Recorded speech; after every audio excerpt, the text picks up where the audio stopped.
Hello friends, வணக்கம். உங்கள் வீட்டு பித்தளை பாத்திரத்தெல்லாம் பூஜை சாமானெல்லாம் பளபளப்பாக வச்சுக்கணுமா? வாங்க, அதுக்கு ஒரு சூப்பரான ஒரு டிப்ஸ் பார்க்கலாம். நம்ம பித்தளை பாத்திரத்தை கழுவுறது எப்படின்னு காட்டலான் இருக்கேன். இப்போ இதை பார்த்தீங்கன்னா ரொம்ப நாளாகவே நான் உள்ளேயே வச்சுருந்து கொஞ்சம் இதாகிட்டுருக்கு. நான் இதை எப்படி கழுவுறதுன்னு காட்டுறேன். இதுக்கு வேறு ஒன்றுமே தேவையில்லை. நம்ம சபீனா பொடியும் லெமன் ஸ்க்ரப்பெல்லாம் போட்டு ஒன்றுமே தடவணுன்றதெல்லாம் இல்லை. இதை வச்சே நம்ம பண்ணிடலாம். லைட்டாக தொட்டுட்டு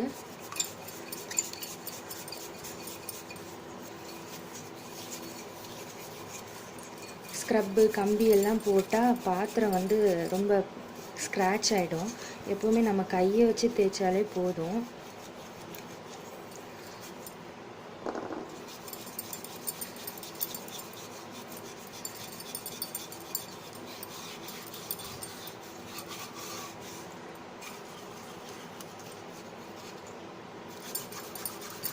நல்ல கையை வச்சு அழுத்தி தேய்ச்சாலே எல்லாமே போயிடும்.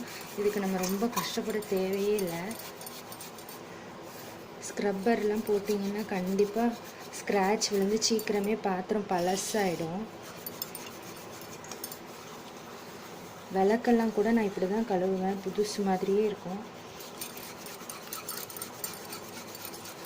நல்லா அழுத்தி தேய்க்கணும், அவ்வளோதான். கொஞ்சம் ப்ரெஷர் கொடுக்கணும்.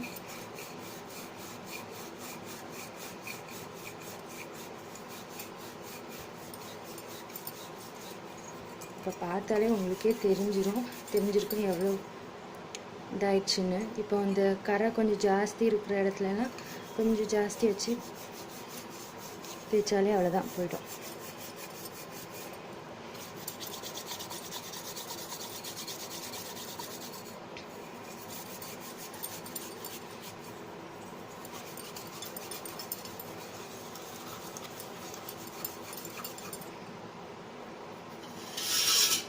இப்போ நான் இதை கழுவுறேன்.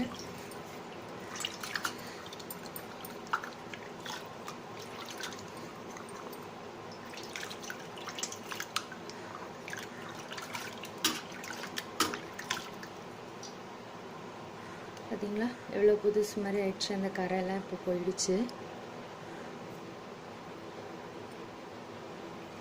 புதுசு மாதிரி ஆயிடுச்சு. இன்னும் ஒரு தண்ணி விட்டு நல்லா வாஷ் பண்ணிக்கலாம்.